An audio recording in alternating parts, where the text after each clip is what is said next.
Well, some more breaking news coming in at this point in time. The Supreme Court is yet to decide on cancellation of coal block allocations. The Attorney General has, in his arguments, appealed to the Apex Court to exempt 46 blocks from cancellation as they are in absolute readiness of production. Now, according to the government, the power position in the country is critical and will be hit by these cancellations.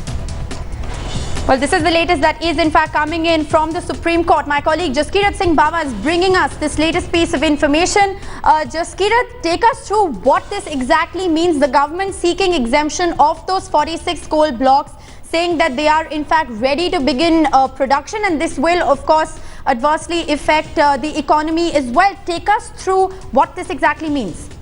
Well, that's not exactly. Those two statements were not entirely linked together by the Attorney General. I should say that the arguments are actually still going on in the court, and the coal block associations are now arguing for their own stand in the court. However, very importantly, the centre in two different statements has first told the Supreme Court, in any case, we have a very critical situation as far as power consumption and power generation is concerned in the country. We are very low on coal and on gas. Right. However, if the Supreme Court decides to cancel all the coal block allocation, so the centre is perfectly fine with it, and they will immediately move it for an auctioning mode for those licenses which are cancelled, so that the license could be given again and the entire power generation activity could be expedited.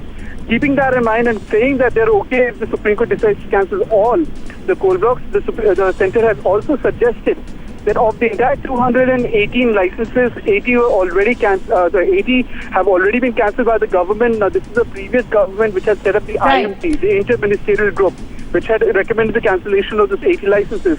Of the remaining blocks, they have said that 46 should ideally be exempted because 40 of them are in fact power blocks where power generation is going on, and the remaining 6 are where no other work is left to be done except it can in fact begin any time now. However, the centre also recommended that an extra fine or an extra penalty or an extra cost can be imposed, can be collected on a retrospective basis.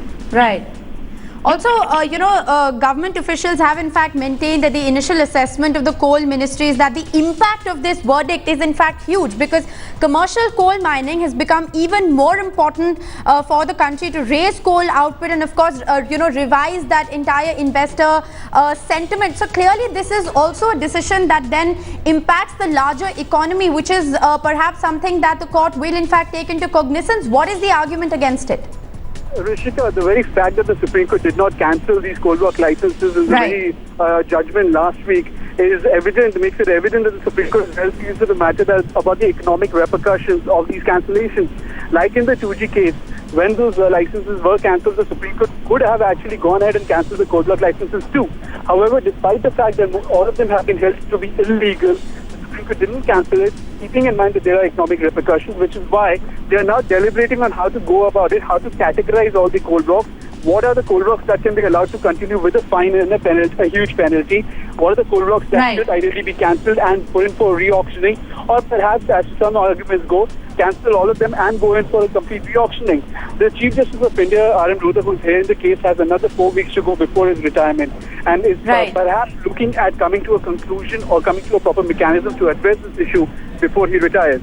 Well, absolutely. The decision of the Supreme Court there, very crucial, will affect the economy in a very big way. Jaskirat Singh Baba is going to continue to track developments on that crucial story, and we, of course, will be going back to him for more on this. Thanks, Jaskirat, for that live report.